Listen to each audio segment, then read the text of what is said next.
Assalamualaikum warahmatullahi wabarakatuh. Apa khabar murid-murid semua?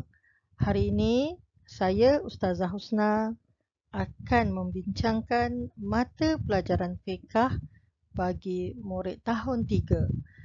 Baiklah, Ustazah berharap semua murid-murid bersedia dengan buku teks fiqh. Kita lihat apakah tajuk kita pada hari ini, insya-Allah.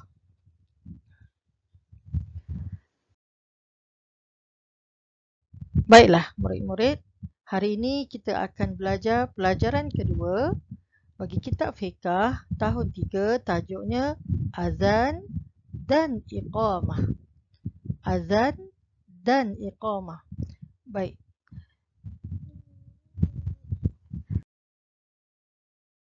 Baiklah murid-murid semua, cuba kita lihat pengertian azan dan Iqamah. Baik, Ustazah mulakan dengan pengertian azan.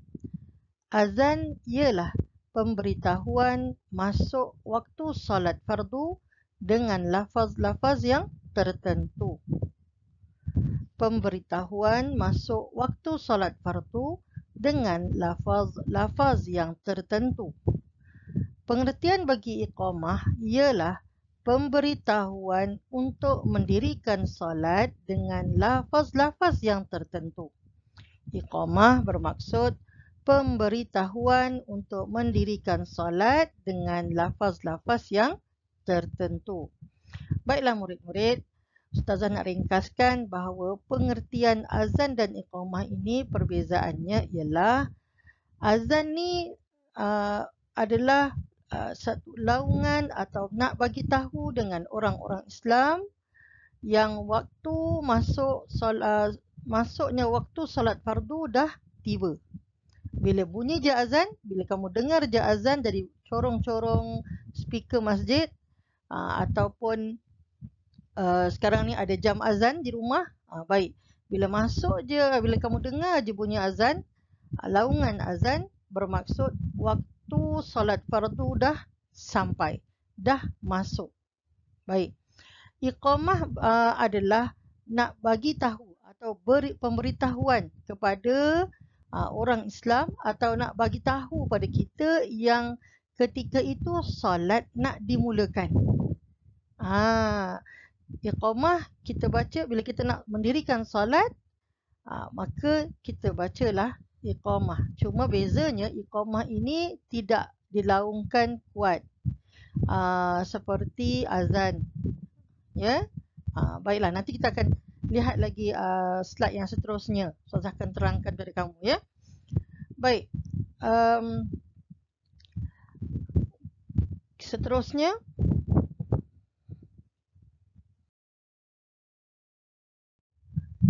hukum azan dan iqamah. Hukum azan dan iqamah adalah sunat muakkadah bagi semua salat fardu. Bermaksud, hukum azan dan iqamah ini adalah sunat yang sangat dituntut bagi setiap kali salat fardu 5 waktu. Baik. Murid-murid, kita lihat apakah hikmah azan. Sebenarnya ada banyak hikmah atau kelebihan azan ni, ya. Yang pertamanya, azan dan iqamah ni hikmahnya merupakan syiar Islam. Ya, sebab azan kita laungkan kuat, ya. Jadi azan nak menunjukkan bahawa kebaikannya apa? Merupakan syiar Islam. Bermaksud azan ini kita nak menzahirkan atau menunjukkan tanda Islam itu sendiri dan kalimah-kalimah tauhid. Ya. Jadi kalau orang bukan Islam dengar, semoga menjadi hidayah, ya, sebab hidayah kepada orang yang bukan Islam. Baiklah. Yang keduanya, tanda telah masuk waktu solat fardu. Ya, maksudnya nak bagi tahu tanda ataupun masuknya waktu sembahyang atau waktu solat dah sampai. Jadi bila orang dengar bunyi azan, maknanya dah tahu dah boleh solat. Baiklah. Kemudian melatih hidup berdisiplin. Maksudnya bila dengar je bunyi azan ataupun laungan azan, kita dah standby atau dah siap-siap dah nak mendirikan solat fardu. Jadi solat di awal waktu sangat digalakkan dan kita mesti biasakan untuk solat di awal waktu. Ada lagi hikmah ataupun kelebihan azan ni di antaranya untuk memberitahu tempat sembahyang, dekat mana masjid, bunyi azan ataupun laungan azan tu dari corong mana orang tahu, oh di situ ada masjid, di situ ada surau begitu. Dan juga untuk menyeru orang Islam yang berada di qaryah atau kampung tersebut untuk panggil berjemaah solat fardu di masjid ataupun di surau.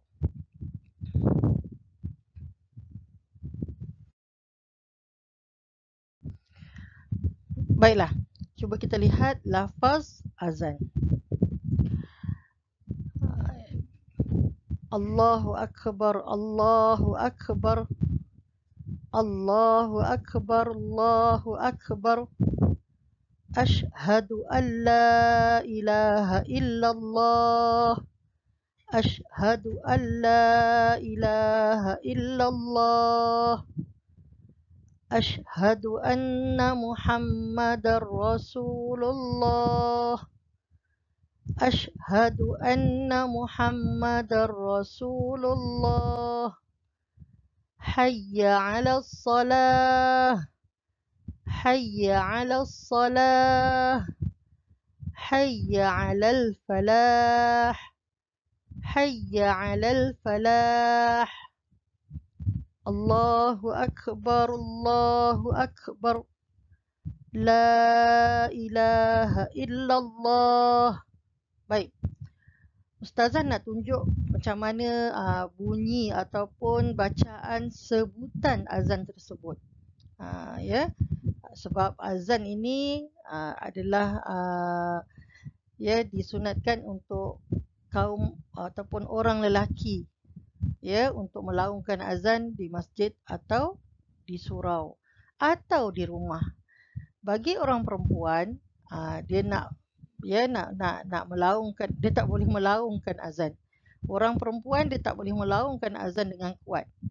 Tetapi boleh dia melafazkan sebutan azan ini secara perlahan bersama dengan kaum wanita sahaja di rumah. Kalau solat jemaah di rumah, bersama kaum wanita sahaja. Kalau ada orang lelaki, kena orang lelaki yang azan. Dan bila orang lelaki azan, kenalah dilaungkan, kenalah sebutannya, lafaznya dengan kuat. Tapi orang perempuan tak boleh. Kalau di kalangan wanita sahaja ketika itu di rumah, dibenarkan tetapi secara perlahan. Tak boleh kuat seperti orang lelaki. Jelas ya?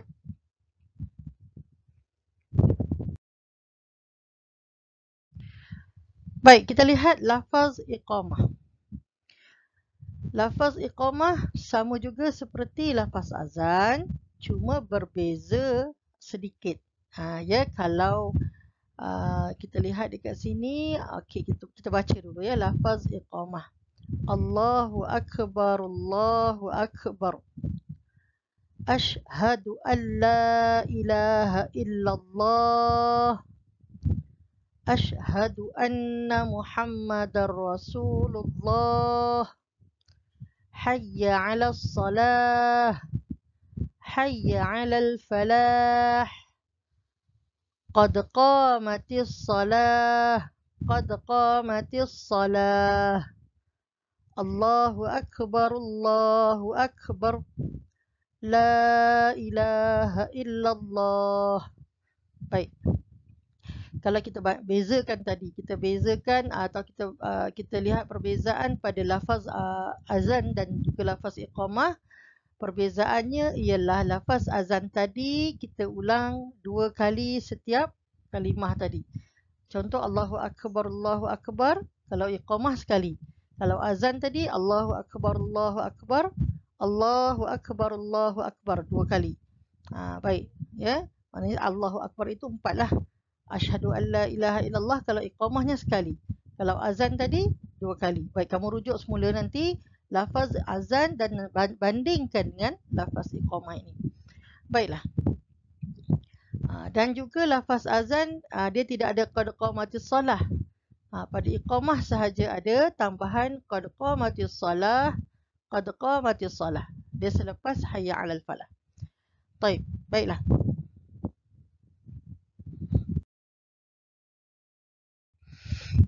Murid-murid yang dikasihi Allah, waktu azan dan iqamah. Waktu azan apabila masuk waktu salat fardu. Yang Ustazah jelaskan tadi, ya, lebih kurang penerangan dia sama. Waktu iqamah ialah ketika hendak mendirikan salat fardu. Ni hanya penjelasan tambahan atau nota tambahan untuk kamu ingat, ya. Jadi Ustazah dah terangkan tadi, waktu azan bila masuk je waktu salat fardu, makna itulah waktu azan yang akan dilaungkan. Bila dah nak mendirikan sembahyang, bila imam kata saf, misalnya, masa itulah kita Bilal akan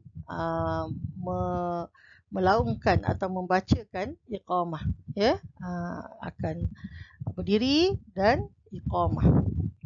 Baiklah.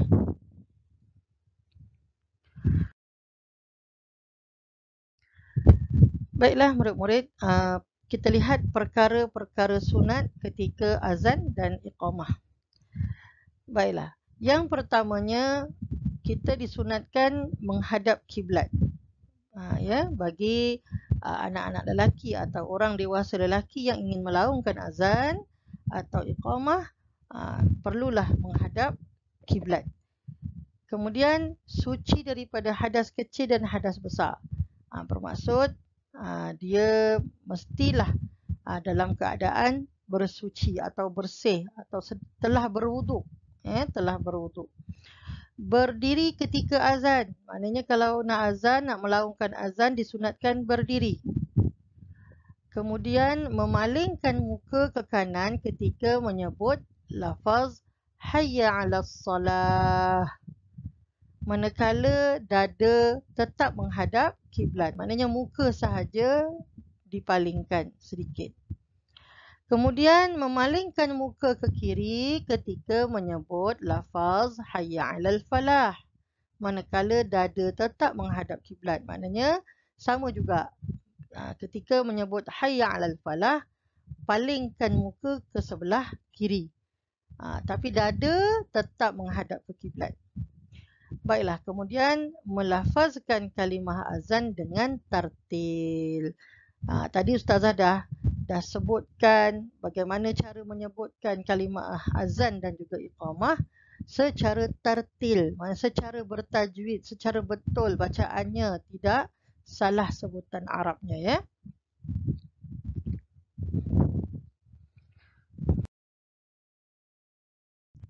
Baiklah murid-murid semua, selesai je kita mendengar Bilal melaungkan azan ataupun iqamah, ada doa yang perlu dibaca, disunatkan kita baca selepas azan dan iqamah.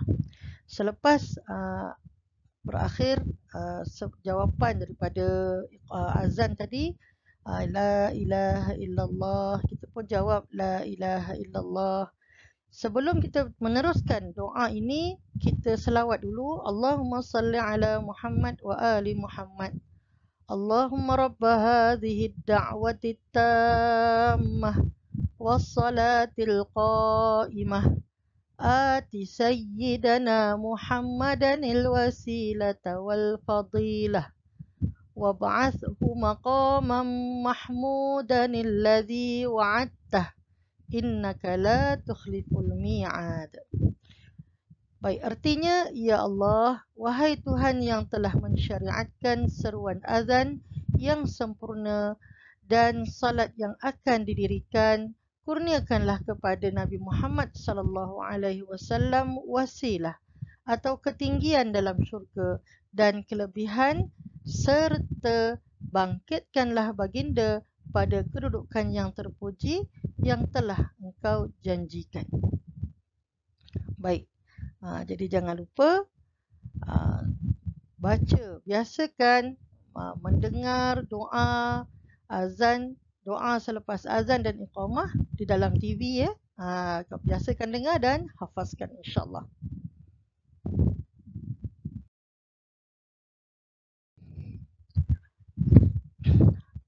Baiklah murid-murid, tahukah kamu bahawa setiap lafaz azan, bila kita dengar laungan azan, ada jawapan-jawapan, lafaz jawapan yang kita perlu jawab. Bila kita dengar Bilal melaungkan azan, kita perlu jawab lafaz tersebut. Baik, kalau kita lihat di sini, sebutannya sama. Sebutannya mula-mula Allahu Akbar, Allahu Akbar. Jawapannya sama juga. Allahu Akbar, Allahu Akbar. Asyhadu an la ilaha illallah. Jawapan kita asyhadu an la ilaha illallah. Asyhadu anna Muhammadar Rasulullah. Kita jawab asyhadu anna Muhammadar Rasulullah. Hayya 'alas salah. Kita jawab la haula wala quwwata illa billah. Hayya 'alal falah. Sama juga jawapannya la haula wala quwwata illa billah. Allahu akbar, Allahu akbar. Jawapannya Allahu akbar, Allahu akbar. La ilaha illallah. Jawapan juga la ilaha illallah. Bagi azan subuh, bagi azan salat fardu subuh, ada tambahan selepas hayya 'alal falah, iaitu as-salatu khairum minan naum 2 kali. Jadi kita jawab sadaqata wa bararata juga 2 kali. Baik, jadi bermakna Ustazah nak terangkan di sini, apabila kita dengar azan dilaungkan, jadi kita tak boleh bercakap lah. Jangan bercakap. Apa yang perlu kita buat ialah menjawab lafaz azan yang dilaungkan oleh muazzin atau orang yang melaungkan azan. Kita dengar Bilal melaungkan azan, maka kita perlu disunatkan menjawab laungan tersebut. Dengan inilah yang Ustazah tunjukkan di sini.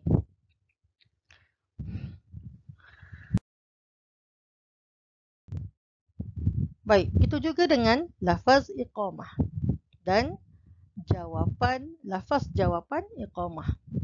Bilal akan menyebut iqamah, sama juga jawapan kita. Allahu akbar, Allahu akbar. Allahu akbar, Allahu akbar. Asyhadu an la ilaha illallah. Asyhadu an la ilaha illallah. Asyhadu anna Muhammadar Rasulullah. Asyhadu anna Muhammadar Rasulullah.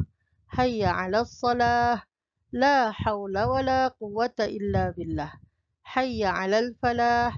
La haula wala quwwata illa billah. Qad qamatis salah. Qad qamatis salah. Kita jawab aqamaha Allahu wa adamaha. Allahu akbar, Allahu akbar.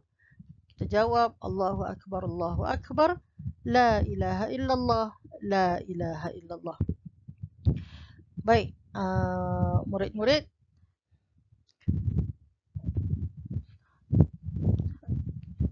Ustazah nak kamu hafalkan ya. Jawapan bagi lafaz jawapan azan dan juga iqamah. Kena biasakan ya, kena biasakan insya-Allah. Cuma beza tadi azan 2 kali, iqamah sekali sahaja. Laungan dari sebutan daripada Bilal dan juga jawapan kita lah. Baik.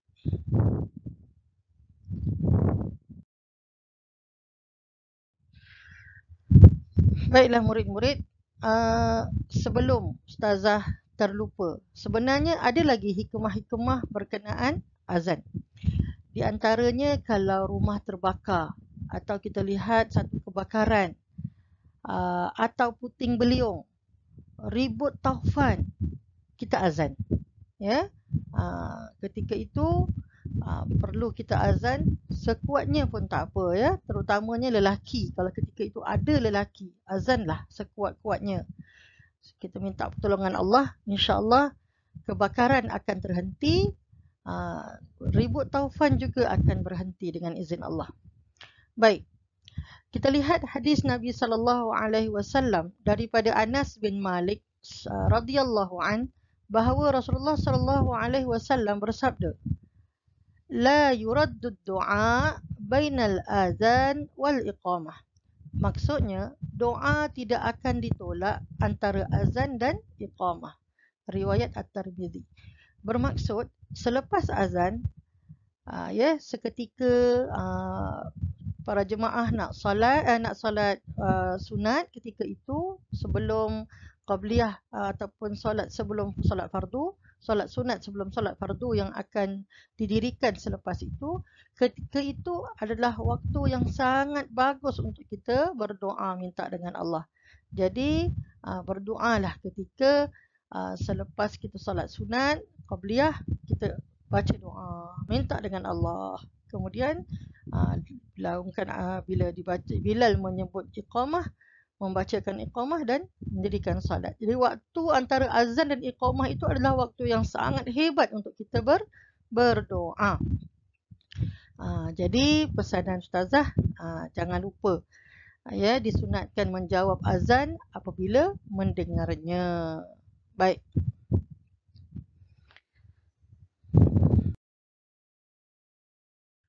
Alhamdulillah, selesailah sudah pelajaran kita pada hari ini.